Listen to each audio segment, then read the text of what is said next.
Bonjour à toutes et à tous et bienvenue sur le plateau de votre émission Il n'y a pas que le sport. Aujourd'hui, nous allons parler des femmes entraîneurs. Et pour échanger, je serai accompagnée de Karima Chaban, entraîneur de volleyball au club de Villeneuve-la-Garenne. Bonjour Karima. Bonjour Magali.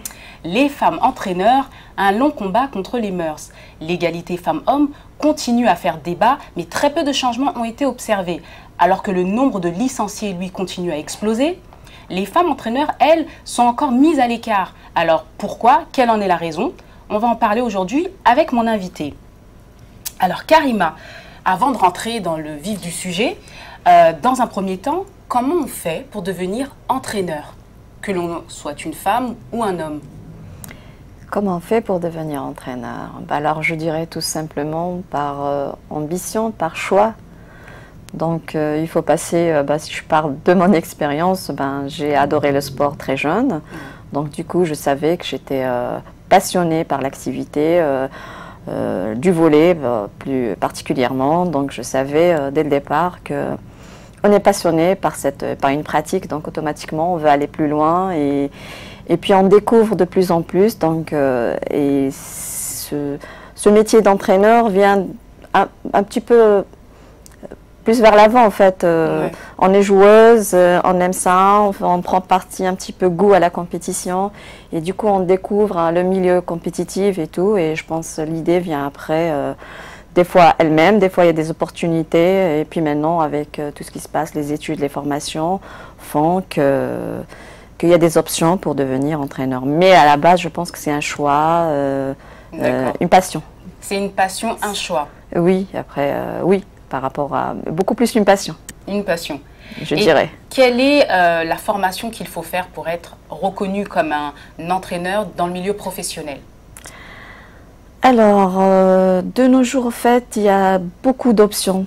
Je parle de formation universitaire, je parle des diplômes fédéraux, Ouais. je parle... Enfin, il y a beaucoup d'issues d'entrée dans ce milieu. Donc après, il faut juste le choix de quel je veux être, dans quel... si je veux aller dans le milieu professionnel, je suis obligée de faire des formations plus approfondies pour Bien avoir sûr. plus de compétences. Donc il y a des multiples en fait, issues pour arriver à ce métier d'entraîneur. Est-ce qu'il y a un diplôme particulier, il y a un nom? On sait que pour certains diplômes, il faut avoir un master. Pour d'autres, peut-être, je ne sais pas si c'est un brevet d'études professionnelles. Est-ce qu'il y a un diplôme Ah oui, comme oui, ça, oui, reconnu par, mais bien sûr, bien sûr, bien sûr. Il y a des diplômes, par exemple au foot, ils ont des diplômes d'entraîneur, des DEF ou plus professionnels, plus approfondis. Au volley, pareil, on a des niveaux au niveau fédéral. On commence par le niveau le plus bas, le BF5, le BF4, le BF3, qui permet de coacher une équipe nationale. D'accord. Après, il y a des diplômes d'État, carrément de le perfectionnement sportif, c'est ce qu'on appelle des DE. Et pareil, en parallèle, il y a aussi ce qui est récemment, et c'est une bonne chose, je pense, c'est la formation universitaire. D'accord, et ça, c'est très récent. C'est très récent, et je pense que c'est une très belle entrée dans le milieu où elle est un peu plus valorisée, je dirais beaucoup plus pour les femmes par rapport à tout ce qui est STAPS, des masters dans l'entraînement de haut niveau, dans tout ce qui touche des options de master dans l'entraînement de haut niveau, les stratégies d'organisation sportive et tout. Donc là, on creuse un peu plus et c'est des diplômes valorisants et plus reconnus. Et c'est reconnu à l'international? Alors à l'international, il y a toujours ce côté universitaire des diplômes. Moi, ça m'est arrivé, et tout ce qui est fédéral reconnu par tout ce qui est ministère de la Jeunesse et des Sports. Donc quand on veut également percer, certes, il faut aller plus vers un diplôme fédéral qu'universitaire. D'accord. Donc il y a maintenant deux voies. Mais les deux, elles sont bien, mais il y en a un qui est plus reconnu, que l'autre. tout ce qui passe par les fédérations, que le milieu universitaire. D'accord. Et pour, on va parler un tout petit peu de votre parcours. Oui. Vous, votre parcours, comment vous êtes arrivé aujourd'hui à être entraîneur d'une équipe de volleyball? Très bien. Alors moi, c'est parti au fait, là, je suis en ce moment en France, mais moi, j'ai fait toute ma scolarité, tout mon vécu en tant que joueuse et un début de ma carrière, on va dire une dizaine d'années en tant qu'entraîneur sur les terrains en Algérie, puisque j'ai fait, dès que j'ai eu mon bac, je savais que j'étais très passionnée par la pratique du volley, donc je savais où est-ce que j'allais faire. Donc au lieu d'aller à l'université, je me suis inscrite à l'Institut de sport. Là-bas, c'est ce qu'on appelle des CREPS. Et on sort avec un diplôme spécialisé dans le perfectionnement sportif et la pratique justement du volley. Donc, dès que j'ai eu mon diplôme, j'ai eu la chance qu'on était des cadres du MJS, donc du ministère de la Jeunesse et des Sports. Donc, on avait déjà notre poste budgétaire.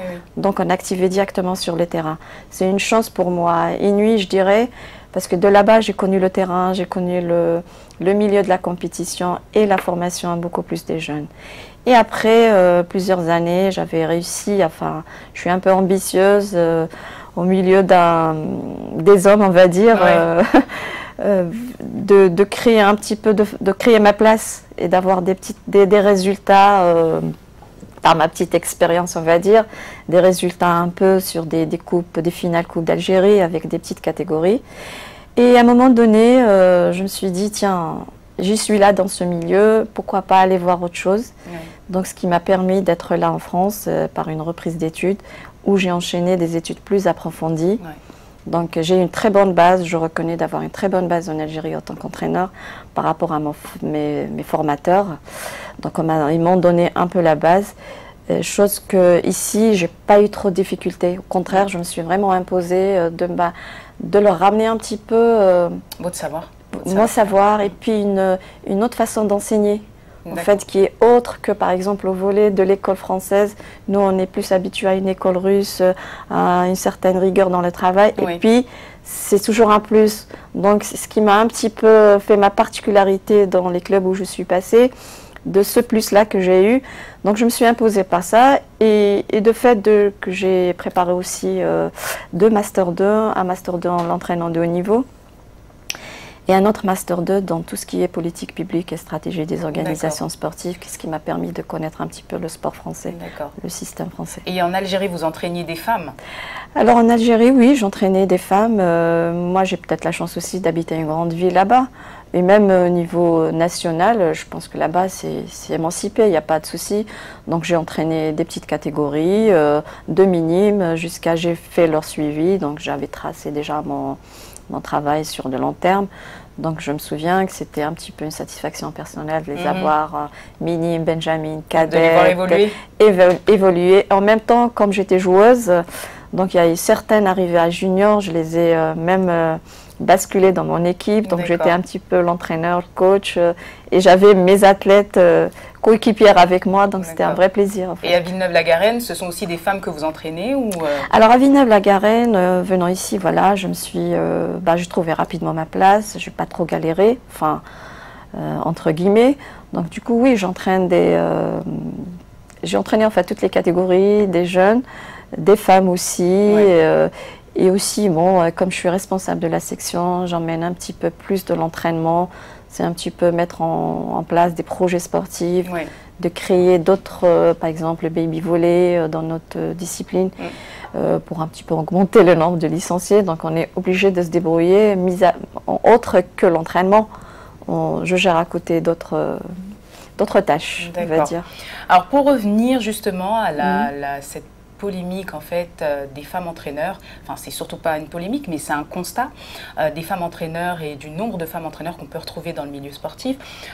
Pourquoi aujourd'hui il y a un problème avec, pourquoi il n'y a pas tant de femmes entraîneurs que ça? Est-ce que c'est un problème de société? Est-ce que d'où ça vient? En fait c'est une question qui se répète à chaque fois et on trouve plein de réponses et aussi on se demande toujours cette question. Et c'est un peu la question qui se pose par la remarque vraiment éclatante de la sous-représentation de la femme, que ce soit dans le milieu sportif ou que ce soit dans tous les que ce soit dans, voilà, par rapport à l'inégalité sur les salaires, sur les postes de responsabilité. Et on rebondit pareil sur le sport. Le pourquoi? Ben, je dirais aussi que c'est un constat, on va dire, de société, je dirais aussi. Parce qu'on vit dans une société qui est très patriarcale. Tout à fait. Peu importe là où on se trouve dans le monde. Et donc, Ça peut être aussi ça le problème aujourd'hui. C'est ça, au plus le fait de ne pas faire confiance déjà aux compétences de la femme. Oui.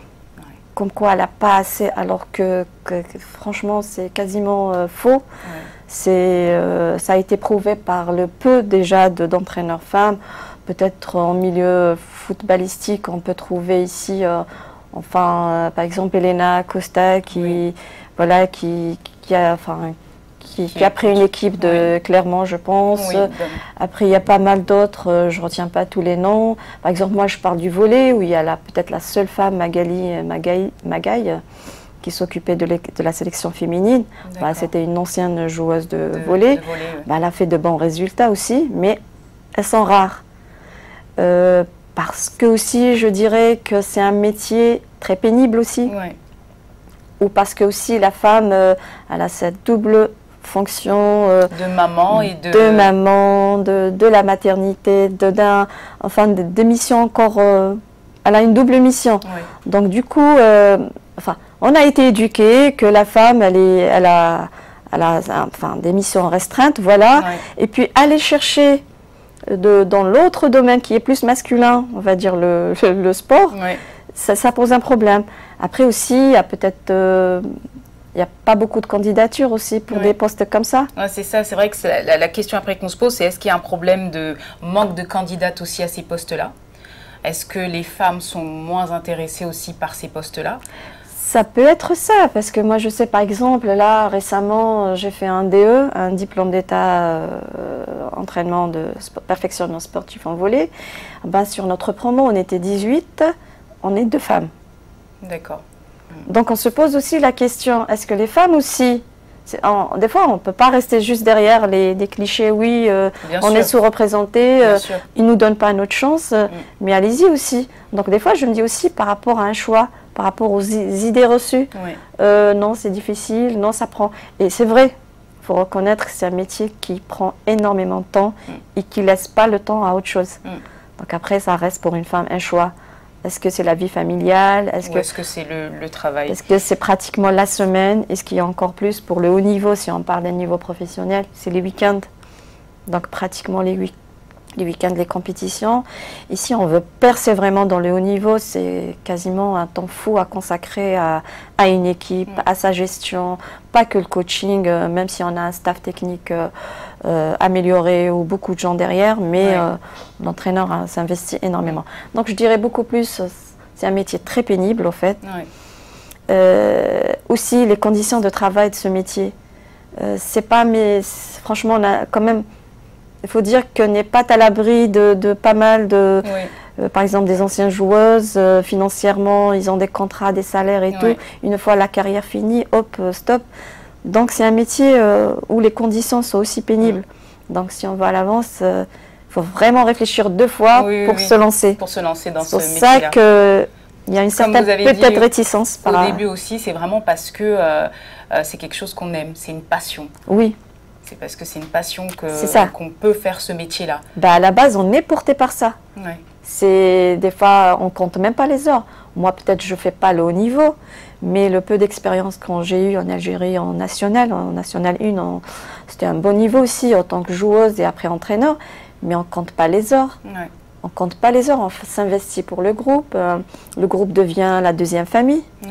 Et puis vraiment. Oui, parce qu'entraîneur, c'est pas uniquement entraîner des jeunes. Non. Vraiment, on s'intègre à 100%, on donne de son temps. C'est ça, c'est un projet en fait. Exactement. Entraîner, c'est un projet.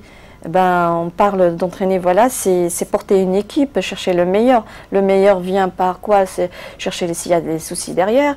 Alors d'autant plus si on entraîne les filles autres que les garçons, c'est encore une double mission. Justement, est-ce qu'il y a une différence entre entraîner des filles et entraîner des garçons? Tout à fait, c'est une très bonne question parce qu'entraîner les filles, c'est un double travail. Moi, ça m'est arrivé d'entraîner des filles, d'entraîner des garçons. Il faut le dire, on est comme ça. Entraîner les filles, c'est gérer les caractères. Gérer pour avoir un collectif sain et qui peut progresser. Alors là, il faut gérer une par une. Par contre, il ne faut pas le mentir, chez les garçons, c'est plus facile. D'accord. Moi, en ce moment, je coach aussi des garçons, des ados. des M17, donc c'est des cadets. Mais je rentre, c'est directement, ça travaille. Il y a plus d'implication chez les plus garçons que chez les d'implication, filles. d'investissement. On ne se pose pas des questions. Ouais. On est sur la force, le travail. Par contre, chez les filles, encore sur la réflexion, sur pas mal de choses.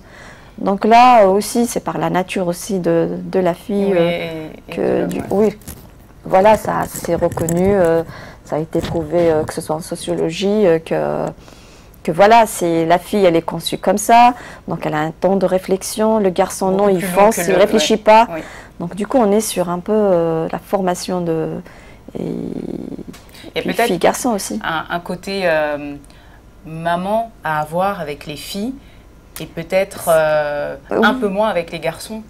Oui, il y a ce cri. Voilà, c'est parce qu'en fait, il y a plein de choses à résoudre avec les filles. Ouais.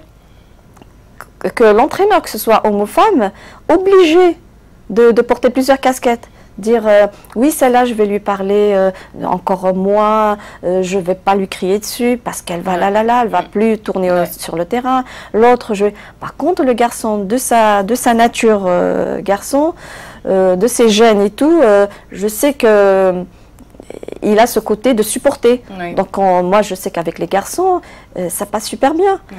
Et aux dernières, là, c'est sur 3 années, je me suis dit, ah, je découvre le milieu des garçons. Oui. Et je me trouve, franchement, je suis plus motivée 2 fois. Alors que j'adore entraîner les filles aussi. Oui. Mais là, comme si je suis pas en train de réduire, loin de là. Non, de réduire. Ah non, du tout, on réduit pas du tout. Pas du tout. Moi, j'étais dans une équipe et je sais aussi quand les filles s'y mettent, elles dépassent franchement les garçons. Mais sauf qu'il faut vraiment. Il leur faut un peu plus de temps. On met plus de temps.